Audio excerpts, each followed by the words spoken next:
अच्छा करना।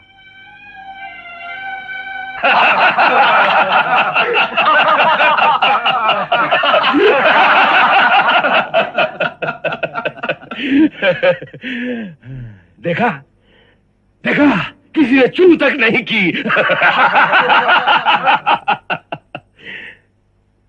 कुछ चूहों की भांति दुम दबाकर अपने अपने बिल में छुप गए और कुछ डर के मारे अपने स्त्री बच्चों को लेकर रातों रात भाग गए। इतनी बड़ी सफलता पर तुम्हें हार्दिक बधाई है मित्र। महाराज जरासंध को इसकी सूचना भिजवाई कि नहीं? हाँ, मैंने उसी रात एक घुड़सवार को ये समाचार देकर भेज दिया था कि सारी योजना सफल हो गई है। वो भी ये समाचार पाकर गदगद हो जाएंगे।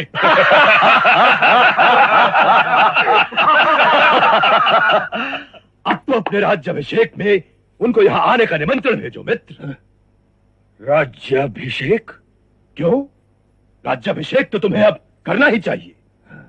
सोच लो मित्र, पहले तुम ही ने परामर्श दिया था कि महाराज का वध न किया जाए ताकि अक्रूर जैसे शक्तिशाली सरदार मिलकर प्रजा में विद्रोह न फैलाएं। उस समय के लिए वो परामर्श ही उचित था। ये वृषणवंशी प्रजा में विप्लव की आग भड़का सकते थे। तो क्या अब यदि महाराज के होते हुए मैं उनके सिंहासन पर बैठूंगा तो विद्रोह की ज्वाला नहीं भड़केगी? नहीं, उस समय और आज में बहुत अंतर है मित्र। तब तुम्हारे पास भगत की सेना की एक छोटी सी टुकड़ी थी जो राजमहल के अंदर ही अंदर किसी षड्यंत्र में तुम्हारी सहायता कर सकती थी। उतना उन्होंने कर दिया, परंतु आज वनों में छिपी हुई मागधी सेना भी यहां आ चुकी है और हमारे और महाराज भौमासुर के सैनिक भी यहां आ गए हैं। अब बात कुछ और ही है मित्र। बात सेना की नहीं मित्र, बात है विष्णुवंशी, यदुवंशी, माधववंशी और कुकुरवंशी सरदारों की। विद्रोह तो वही फैला सकते हैं ना। उनको विद्रोह करना होता तो अब तक कर देते। तुम ही तो कहते हो कि किसी ने चू तक नहीं की। अभी तक उन्हें यह पता भी नहीं चला होगा कि हमने महाराज को बंदी बना लिया है। वो इतने मूर्ख नहीं है मित्र कि नगर का वातावरण देखकर उन्होंने यह भी न सोचा हो कि कहीं कुछ उथल पुथल अवश्य हो गई है। फिर क्या वो इस बात को सह गए? क्यों? उसके दो कारण हो सकते हैं महाराज। पहला तो ये कि हमारी प्रतिदिन बढ़ती हुई सेना की शक्ति देखकर वो विवश हो गए हैं और इसीलिए वो किसी तरह का प्रतिवाद ना करके इस समय शांत रहेंगे और किसी उपयुक्त अवसर की प्रतीक्षा करेंगे। बस अभी तो वो चुप रहेंगे और इसी अवसर में तुम्हारा राज्याभिषेक निर्विघ्न हो जाएगा। और दूसरा कारण? महाराज, राजनीति कहती है कि जब अपने प्रतिद्वंदी को अपने से अधिक शक्तिशाली पाओ तो तुरंत उसके सामने घुटने टेक दो, उससे समझौता कर लो, उसकी चापलूसी करके उससे मित्रता कर लो। राजनीति में उसी व्यक्ति को बुद्धिमान कहा जाता है। हो सकता है वो बुद्धिमान हो गए हो। मित्र, शक्ति की दास्ता बड़े बड़े स्वीकार कर लेते हैं। इन दोनों ही अवस्थाओं में तुम्हें इस अवसर को खोना नहीं चाहिए। राज्याभिषेक के समय उन्हें यह स्पष्ट करना ही पड़ेगा कि वो तुम्हें अपना राजा मानते हैं कि नहीं। बड़े दरबार में उन्हें तुम्हारे सामने मस्तक झुकाना ही पड़ेगा और फिर उन्हीं की देखा देखी जो भाग गए हैं वो भी वापस आ जाएंगे। बस तुम्हारा साम्राज्य सुदृढ़ हो जाएगा। हाँ, सोचो मत, राज्याभिषेक की घोषणा कर दो, राज्याभिषेक का डंका बजा दो।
मित्रों, राज्य सिंहासन पर बैठने से पहले मैं आपसे इतना ही कहना चाहता हूं कि स्वयं महाराज के जीते जी मुझे अपना राज्याभिषेक कराते हुए कोई प्रसन्नता नहीं हो रही है। किंतु मैं विवश हूं। पिताश्री की आज्ञा का पालन करना मेरा धर्म है। ये निर्णय महाराज ने स्वयं लिया है? हाँ। क्यों? हमारे महान कुल की एक महान परंपरा रही है कि वृद्धावस्था प्राप्त होने पर हमारे राजा स्वयं संन्यास लेकर प्रभु भक्ति में लीन हो जाते हैं और राज्य का भार अपने पुत्रों को सौंप देते हैं। महाराज ने भी अपने पूर्वजों की उसी मर्यादा का पालन करते हुए संन्यास धारण कर लिया है। उन्होंने हमारे पूज्य राजपुरोहित के साथ सन्यासी बनकर वनों में जाने का निश्चय कर लिया था, परंतु ऐसे स्नेही पिता का विरह मुझसे सहन नहीं हो सकता था। इसलिए हम सब ने मिलकर बहुत दिनों उनकी बहुत मिन्नत की। तब कहीं जाकर उन्होंने केवल इतना ही स्वीकार किया कि यदि मैं उनका सिंहासन स्वीकार कर लूं तो वो सन्यास ग्रहण करके राजमहल के उद्यान के एक कोने में एक कुटिया बनाकर सन्यासी की भांति रहेंगे, इस शर्त पर कि हम उनसे माया, ममता और संसारी मोह वाली कोई बात नहीं करेंगे। उनका दर्शन भी बहुत दूर से करेंगे, जिससे उनका ध्यान विचलित ना हो।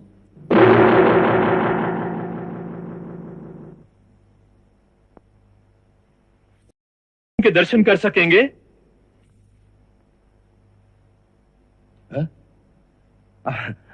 अवश्य अवश्य। हम जानते थे कि प्रजा उनके दर्शनों के लिए लालायत होगी, इसीलिए हमने राजमहल के बड़े फाटक के बाहर उसकी व्यवस्था कर दी है। दर्शनार्थी फाटक के बाहर से ही उनकी कुटिया को प्रणाम कर सकते हैं। यदि उनकी इच्छा होगी तो कुटिया के अंदर से ही वो सबको आशीर्वाद भी देंगे।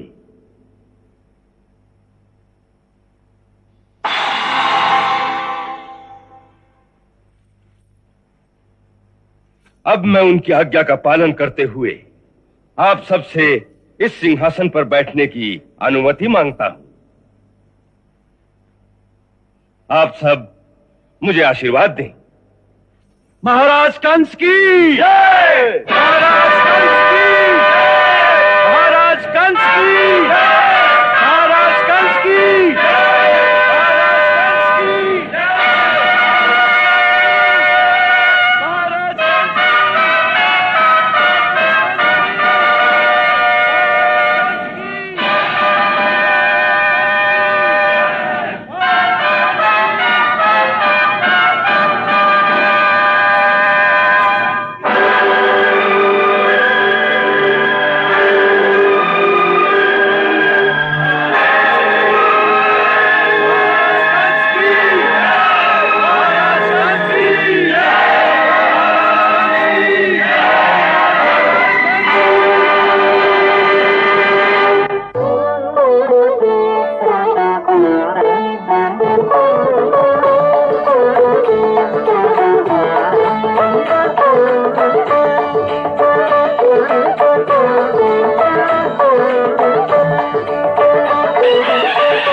अग्नेनाय सुपताराय अस्मान् विश्वानि देव वयुनानि विद्वान् योद्धस्मज्जुहुराणमेनो भूयिष्ठान्ते नम उक्तिं विधेम ॐ स्वस्ति न इन्द्रो वृद्धश्रवाः स्वस्ति न पूषा विश्ववेदाः स्वस्ति नस्तारक्षो अरिष्टनेमि स्वस्ति नो बृहस्पतिर्दधातु ॐ द्यौः शान्तिरन्तरिक्षगं शान्तिः पृथिवी शान्तिः शान्तिरोषधयः शान्तिः वनस्पतयः। महाराज कंस की